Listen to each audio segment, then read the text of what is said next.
So dimensional analysis can be used to find out the expressions also. Let's say somehow you know that there is a, suppose there is a pendulum, okay? There is a pendulum like this, okay? Now what is the time period of this pendulum? Time period is the time taken to complete one complete swing. That means let's say it is starting from, let's say this is point number one, starting point, start. You took the pendulum to one end and just released it from there, okay? So what is the time period? The time this bob of the pendulum will go to this extreme and then again come back to the same position.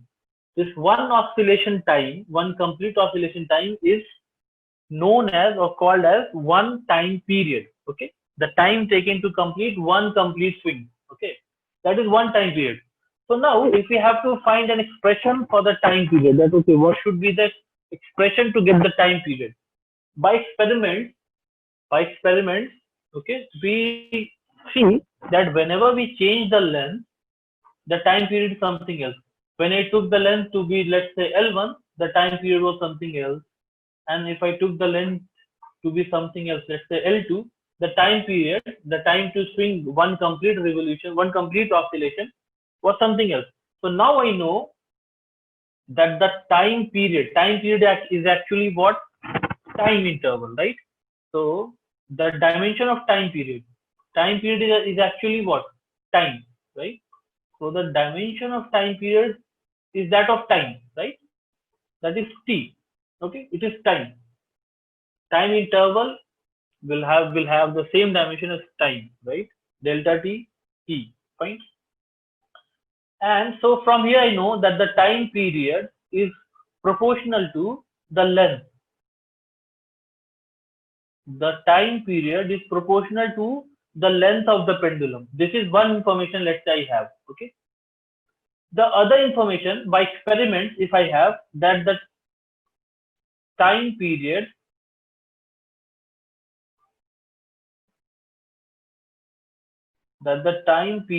is proportional to the acceleration due to gravity. Now don't get confused by what is acceleration due to gravity. It is simply acceleration. Okay, acceleration due to gravity. Acceleration can be due to any force.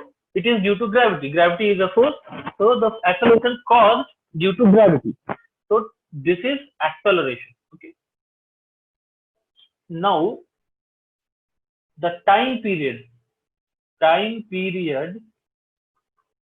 but so that means the time period is made of these two things, length and acceleration due to gravity. But what exactly is the relation? If I have to deduce, I can use the dimensional analysis, because the dimensions on the left hand side must be the same as the dimension on the right hand side. Okay, the dimensions on the left hand side must be the same as the dimension on the right hand side. So time period is proportional to, let's say it is given to you that the time period is proportional to this acceleration due to gravity, because it is on Earth. If you take the same pendulum on Moon, there the acceleration due to gravity is something else. Okay, g we say. Okay, that is something. So the time period changes. Okay, so time period is proportional to the length of the pendulum, if it is said length of pendulum, and the acceleration due to gravity. Due to gravity. So in essence, this is acceleration only. So it will have the dimensions of acceleration. Okay, fine. So now I'll try to deduce a relationship of time. So I try to find out a relation for the time period of a pendulum. I know that time period. So I can say time period is some constant. Let's say k. This is dimensionless constant. Okay, k into the length of the pendulum. Length of the pendulum. What composition I have to take? I don't know. Let's say x to the power x. Okay, into the acceleration due to gravity. This is denoted by small g. Okay, so let me write it as g only. Okay, the g to the power y, let's say. Okay, now any equation in physics must be dimensionally correct. Okay, must be dimensionally correct. So on the left hand side, what is the dimension of time period? That is of time, right? It is a time, 5 seconds, 10 seconds, one time to complete one relation. So it is time. So t must be equal to k is dimensionless. So dimension of k is 1. Dimensionless things have dimension as 1. Okay? No dimension. Length of pendulum. The dimension of this is L. So L to the power x, and this g is the acceleration due to gravity, but it is acceleration. So what is the dimension of acceleration? Lt minus 2, like we have seen previously. Okay, so Lt minus 2 whole to the power y. Okay, k is dimensionless, so from here I can say t is equal to L to the power x, L to the power y, t to the power minus 2y. Okay, now on the left hand side there is no L, right? There is no L, right? So I'm writing it here.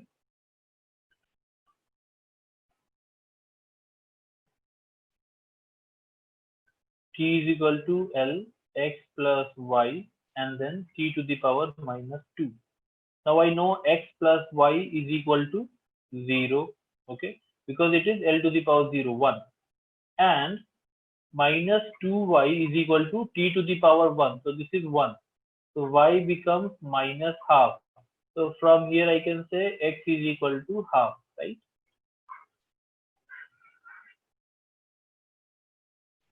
Okay. So I have the expression now. Okay.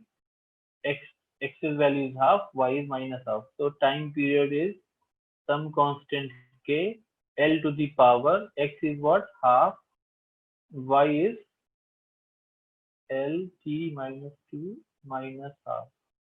Okay. So t becomes k root L by g. Okay. So from there I get the equation for this one.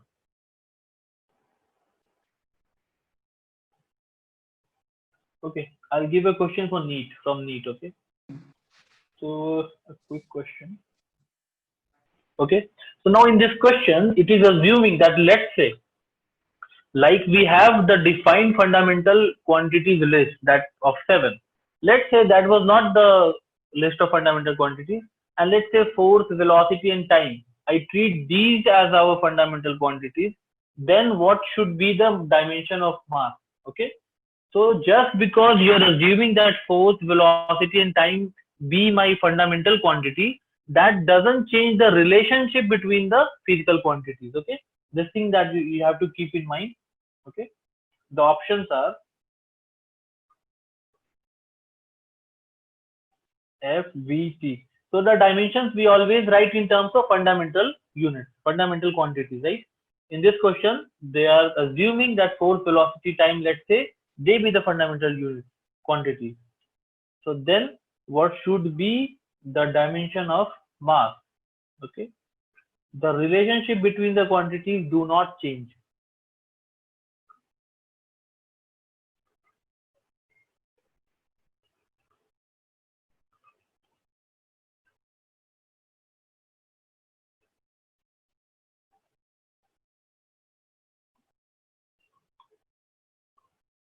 Whoever gets the answer.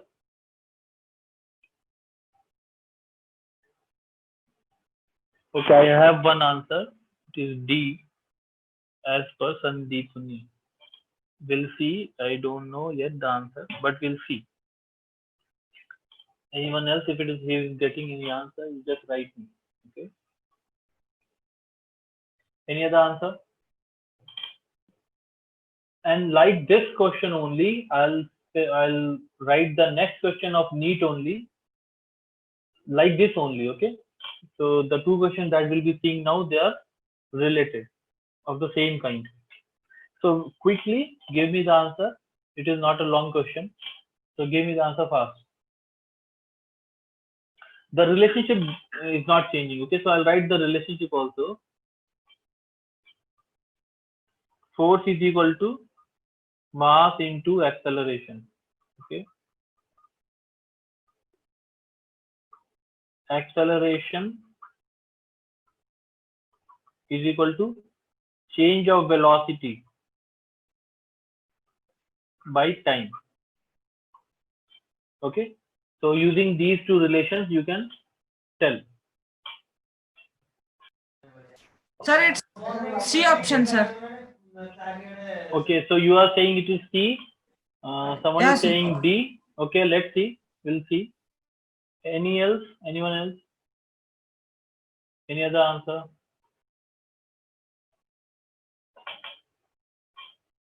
We have to find the dimension of mass, right? This mass. Okay, so I'm doing this one. Force is equal to what? Mass into acceleration. And acceleration is what? Velocity by time. Okay, so velocity by time. Now the question says that force, time, and velocity be treated as fundamental quantities. So the dimension have to be written in these fundamental quantities only. So for mass, I can write what? For mass, I can write mass is equal to force into time by the velocity. Okay, so this is F T V minus 1. Okay, F T V minus 1, that is option D. Okay, so this is how we do this. I hope this is clear. A very similar question to this, again of NEET. Please try to do this correctly, and I want more answers this time. Okay, again a similar question. This is NEET 2015. Okay, so the list of formulas that you have to use, I'm writing here. Okay, I'm calculating the formulas. First of all, the surface tension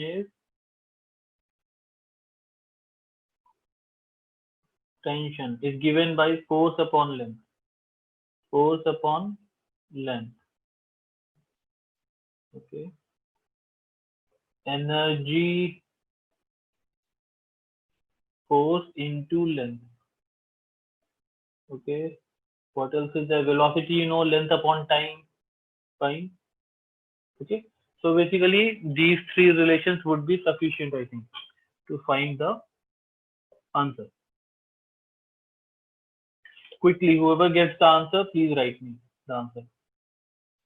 If someone is having any doubt or he or she has not understood anything, please tell me. Okay. D. D has come as the first answer. Let's see. Someone else? Come on, this is simple arithmetic. There is nothing complicated. Don't make this complicated. This is simple chapter and simple arithmetic. You have to just, manipulate and find it in the terms required. Sir, my answer is as A, sir. Okay, what is your answer? A. A. Okay, let's see. A has come to be as another option. Let's see. Anything else? This is a simple question. Just simple. You have to multiply, right? So let's see. Surface tension. The dimension of surface tension has to be found out in terms of energy, velocity, and time. So in our answer, we have E, V, and T. There must be E, V, and T. Fine. So this force upon length, that is surface tension, is force upon length. This force upon F upon L, I have to express in terms of E, V, and T somehow. Okay. So for force, what I can write? For force, I can write this is energy divided by length. Okay, let it write energy divided by length. And length, this length is already there. So it becomes E upon L square. But we don't have to keep L in our answer because our answer has to be in these terms only: energy, velocity, and time. So I have to convert this L in length and time. Okay, in velocity and time. So length I can write, length is what? Length is velocity into time. So for length I can write v into t. So this is e vt whole square. This is, so ultimately it becomes e v minus 2 t minus 2. Okay, so the answer is A. Okay, fine. So we could complete a part of it. Still a lot of things are there in this. We'll see that in the next class. Okay, so we'll conclude it here. Okay, thank you.